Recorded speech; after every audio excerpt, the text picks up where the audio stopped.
Welcome to the Retzel HealthLaw HotSpot. HealthLaw HotSpot is a podcast for physicians and health professionals that covers the legal issues and trends that affect the healthcare industry. Hi, everyone. This is Erica Adler. Welcome to the HealthLaw Hotspot. Today, we're going to be talking about your practice's marketing and whether it's HIPAA compliant. This is going to be a great topic for our physician and dental practices out there. And we have a great guest with us as well. So before we get started, let's do some introductions. My name is Erica Adler. I'm head of the healthcare group at Retzel and Andrus and a shareholder as well. I'm joined by David Hockman, a fellow shareholder at Retzel and Andrus, and he's also part of my healthcare group, as well as being the partner in charge of our Chicago office. Our very special guest today is Mr. Carl White, and we're very happy to have you here.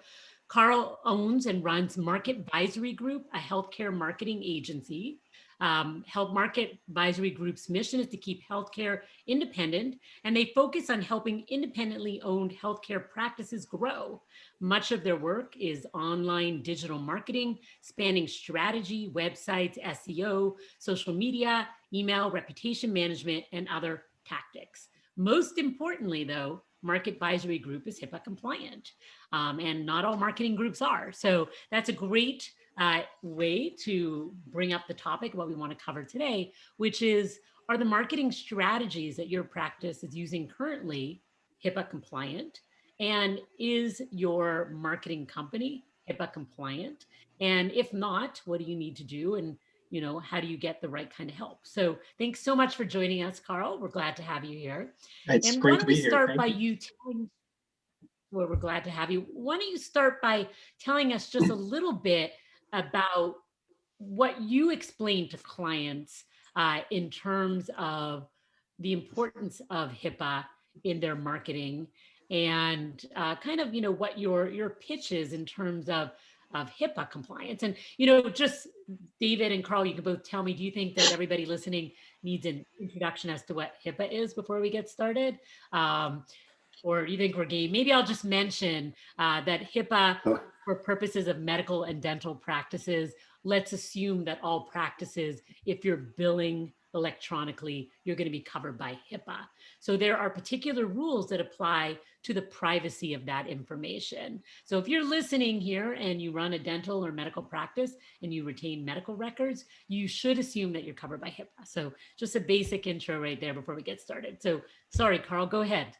Yeah, that's okay. Yeah, no, they all know it. They all are well aware of it, whether they've been in practice for a day or for 30 years. But what I find is that so far, at least, the clients that I work with, they just weren't aware, or they didn't think about the kind of overlap, or where marketing can overlap with HIPAA. So it's the same, at its core, it's the same thing, the same goal to achieve, which is you've got to protect protected health information and make sure that you're really safeguarding it. And there are like a couple of examples that I give to clients to kind of open their eyes to where that might not be the case. So the easiest example is on a website. Everybody's website has a contact page. And on that contact page is a contact form. Put in your name and your email and your cell phone or phone number, and then tell us something. Tell us, how can we help you? There's a sort of open field box. And oftentimes, people will put in, specific clinical information about them, no matter the specialty, whatever it might be. And once that's done, when you take a piece of clinical information and pair it with a name or a phone number, you've got yourself protected health information, and now it's got to be protected. And there are a lot of companies out there that provide that form, that contact us form. A few of them, some of them are HIPAA compliant, and many of them are not, and nobody stops to think about that. So now you've got clinical information that somebody at that forms company could see, and that somebody who in a website hosting providing company could also see. Even though you haven't asked them to do anything specific with that information, they could be exposed to it. They could log in and look and then do bad things. And there's an example of, how you have to protect PHI without really thinking about it on the surface.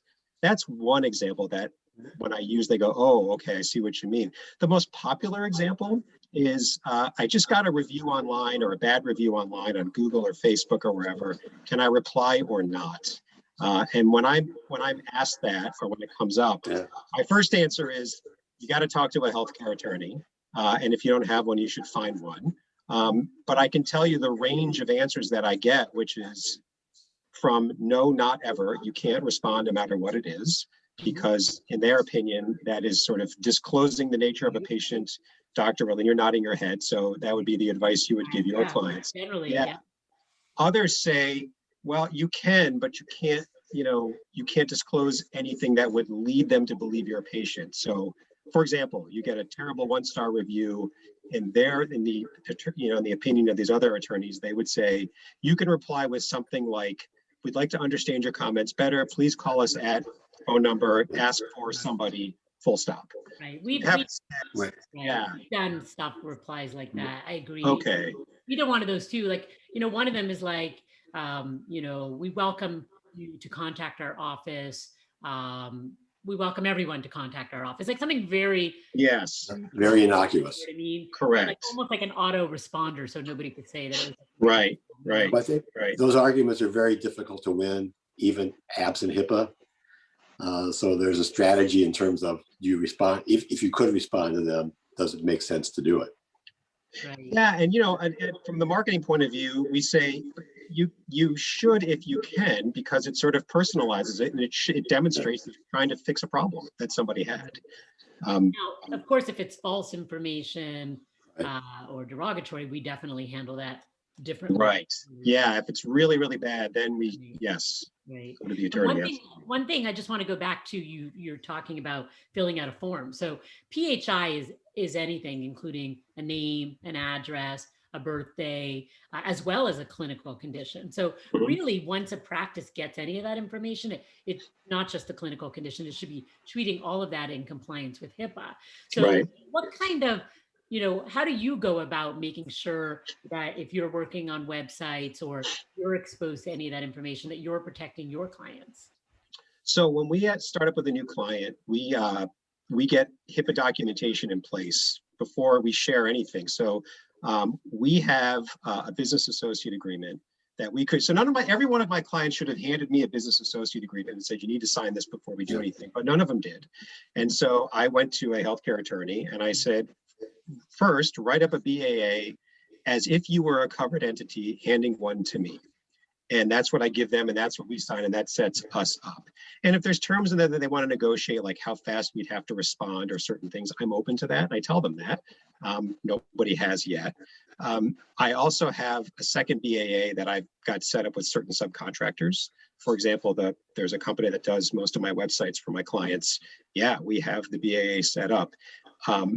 I only use HIPAA compliant tools. For example, it's pretty common to want to get more reviews from my clients from their happy patients.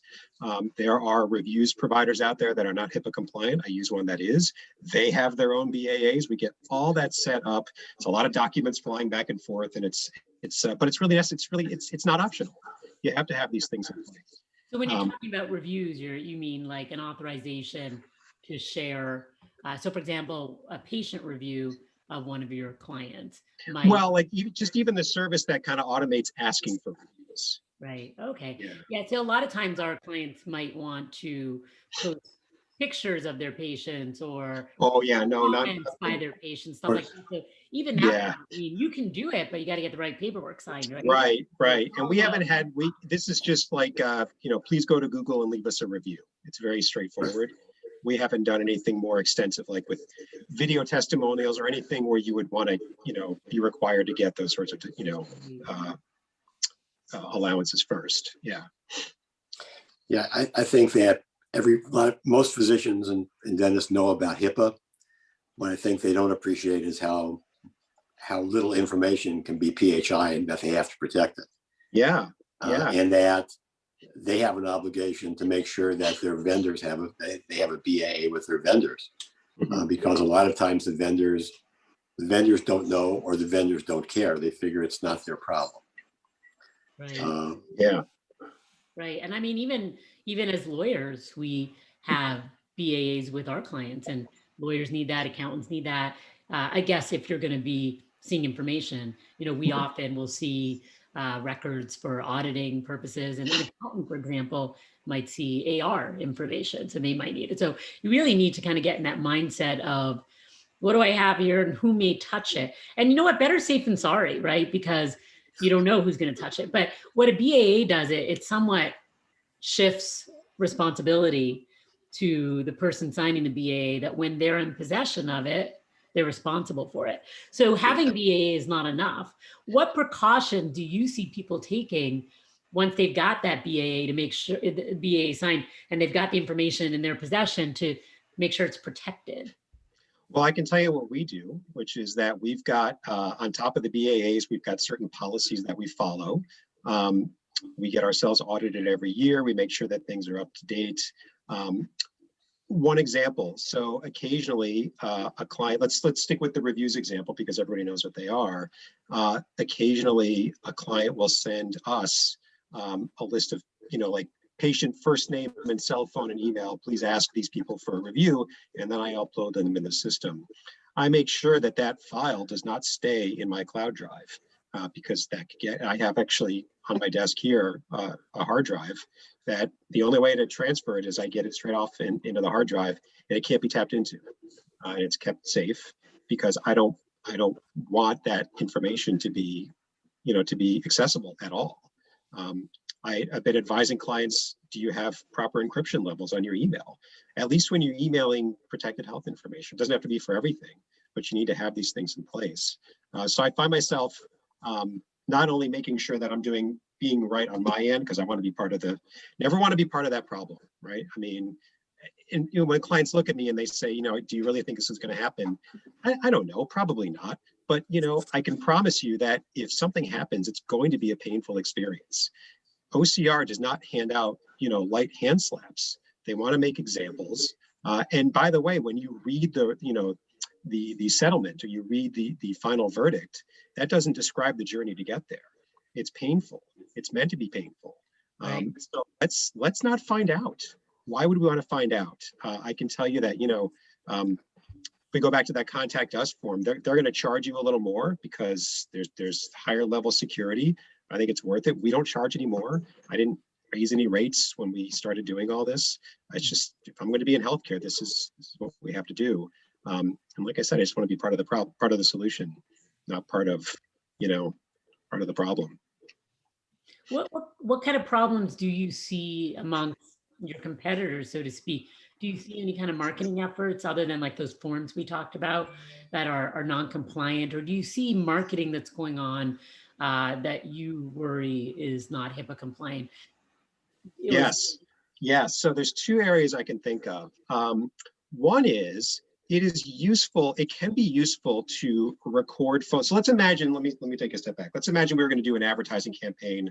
I'll pick, a dermatologist, since you mentioned that, who is offering a new skincare line. This can be common. And they start up an advertising campaign on Google or Facebook. If you've ever gone to somebody's website to, you're kind of poking around one night, and then for the next 3 to 6 months, you see ads on your phone and on your computer everywhere you go, you have been cookied, tagged, or pixeled, depending on who it is. They drop a little snippet of code called a cookie in your browser, and now they know where you are. So step one of things I worry about, if the ads that come to you are then specific enough, let's say that the skincare line was the result of, or it was meant to address something really specifically clinical. Let's say that, you look at the ad. This is the example that I read most commonly online, and it's really kind of striking to me, and it's clearly on purpose. So Erica, you're looking online and you're looking at your computer, and there's a skincare line, and it's clearly for a clinical condition. You get up and you leave your room, and your husband comes in and sees it. That is considered a violation, right? Because protected health information about you was shown to somebody else, even though it's your spouse. And so I look at that and I go, wow, I personally, we haven't done any of that kind of advertising. And there's ways to deal with it, but that's an area that I worry about. Wow. To continue on that example, you can set up a specific phone number for that ad. It's useful. You want to know, is this ad campaign working? And one way to track that is if phone calls come in, hey, I'd like to ask you about that skincare line. From that phone number, they're easy to track. And you can record those phone calls also. And the usefulness of that from a marketing point of view is, if nothing else, you want to make sure that the people who are fielding those calls are doing a good job with those calls. Right. because they can do a bad job with them and lose patients revenue. But all of those recordings could be PHI. And are you using a HIPAA compliant call tracking service? Are they being stored properly? And here we go, is a BAA in place? And a lot of people don't think about this. And it's not that hard to fix. Right. You know, there's services out there. Right. Of course, alerting them that you're recording the call, which is a different law, right? Yeah. Well. There's a lot of laws at play here in those 30 seconds. That's right. really interesting. So I would think that if I have my browser open and my spouse looked at it, that wouldn't quite be as bad as him going in, opening my browser and that ad coming up. And I would guess the more specific the condition, you know, skin issues probably aren't as bad as like abortion clinics or sure yes like, yes right. You know, some kind of sexually transmitted disease information kind of thing, right? But, honey, can we have a conversation? Right. Right. We once had a client who ran, and you know, we're talking about online marketing, but these issues are very pervasive. I mean, we've had practices where employees look up records of patients because they live in the neighborhood and they know them. We had a woman come into an OB-GYN office and somebody worked there, recognized her and looked her up and saw she was pregnant, but she's divorced or separated from her husband and told everybody, you know. So, I mean, these same, and we do a lot of training in HIPAA. So we give the same scenarios over and over again, but I don't think that always it really connects with people. Sinks in real life. You know, usually, you know, you can use some training examples, but they often don't necessarily kind of really make people think before you know, they just kind of, those are great examples. I wouldn't have even thought of looking online. Is there a way to turn those cookies off? So you can, it depends. I don't exactly know is the most honest answer. There's a lot of extensions that you can, like on Chrome, that you can put on your browser that can, that might be able to block them. You can certainly clear them out. You can clear your cache and get rid of all the cookies for, like, you know, the last hour, the last 24, whatever it is. There's a usefulness to them. It's just that when it comes to protected health information, you just got to be a lot more careful. So Carl, these websites now that ask you if you want to accept their cookies, which is becoming more and more common. Because a lot of times you get kicked off if you won't accept the cookies, right? Yeah. But if you accept the cookies, are you then helping? If you don't accept them, then then your ad campaign, if you go to the other end of that, it's not going to be as effective. But if somebody does accept it, then then they've helped who's ever posting that ad, help them meet their obligations. Yes. Well, they're going to help the ads continue to come to them.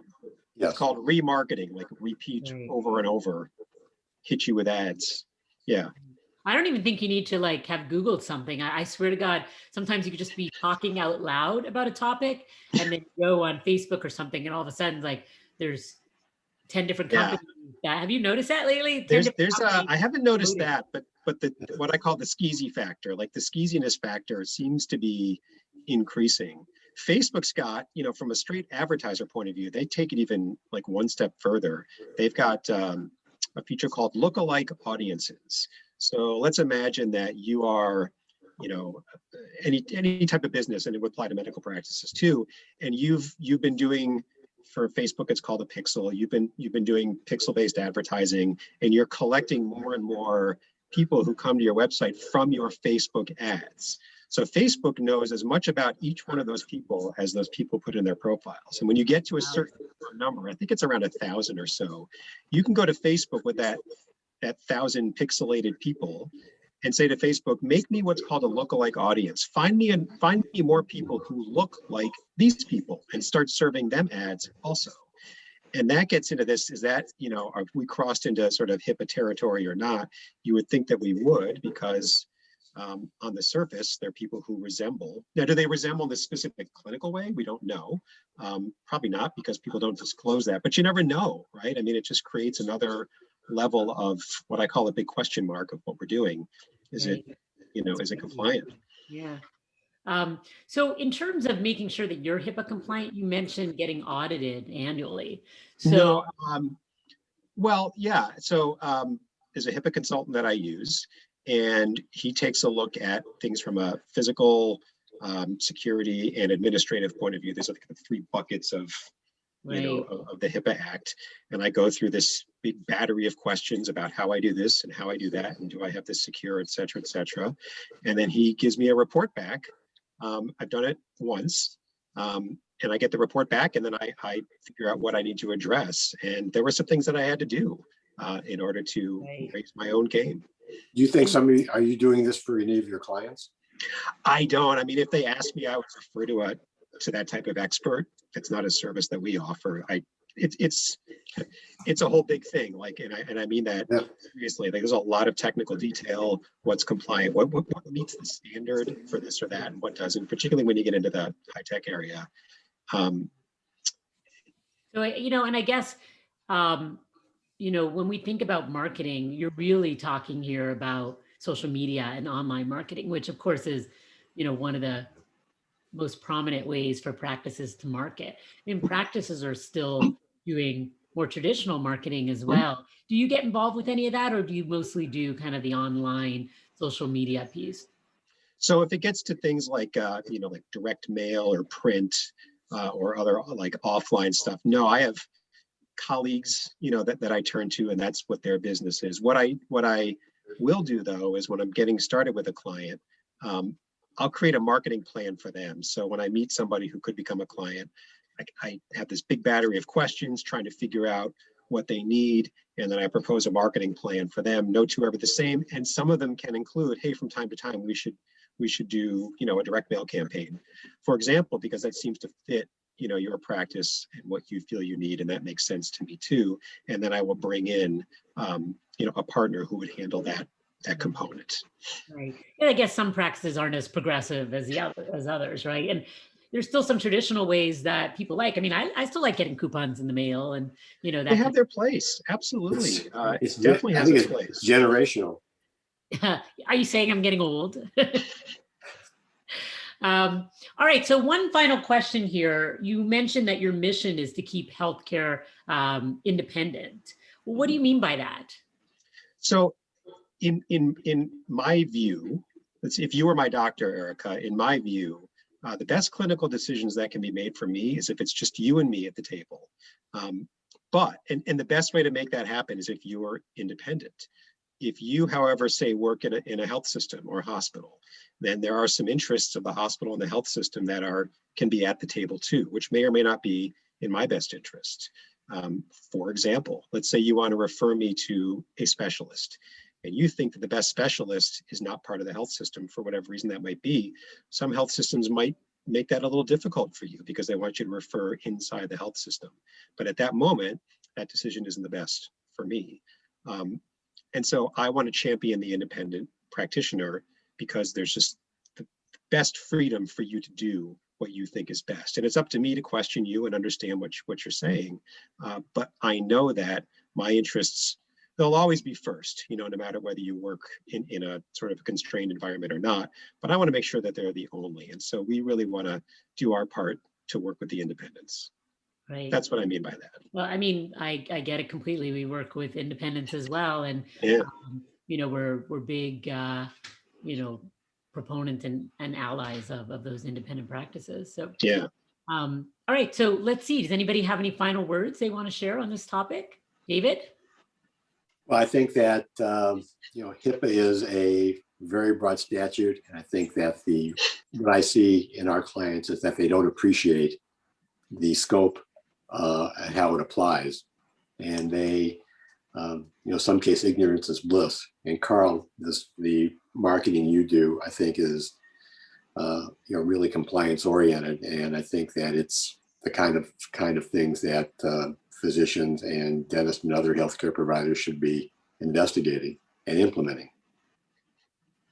Yeah, I think if you think about, protected health information as simple as, right, name, address, phone number, and think, and where might I, the practice, have that information? Where might it be? That can be just sort of the opener to thinking about topics like we've talked about here. And is my marketing agency HIPAA compliant? Just call them up and ask them. Is my website hosting company? Yeah. One other thing, don't assume that all lawyers know anything about HIPAA. I had a matter one time where the attorney insisted that the information that a billing company had, which included patient name, their procedure, and the medical report, wasn't PHI. Right. So Right. he ultimately realized the error of his ways, but it was scary to think about that lack of knowledge. Yeah. And I find myself saying more and more, do you have a healthcare attorney? You should have one. Because it's a whole specialty. It really is. To your point, David, it's important to know the ins and outs, or know somebody who does. So yeah. All right. Well, thanks for joining us. This has been really helpful. I hope everybody watching knows a little bit more about what they're doing right, or what they're doing wrong, or what they should be doing to be HIPAA compliant. And I think, as you mentioned, you certainly don't want to see the repercussions of not being HIPAA compliant. It doesn't take too much extra effort to be compliant. So it's a worthy step for everyone to take. Well, thanks so much for joining us on the HealthLaw Hotspot, and we'll see everybody next time. Thanks. Use of the Retzel HealthLaw Hotspot does not create an attorney-client relationship between you and the firm or any of its attorneys. The Retzel HealthLaw Hotspot should not be used as a substitute for competent legal advice, and you should contact an attorney in your state about any legal needs or questions you may have.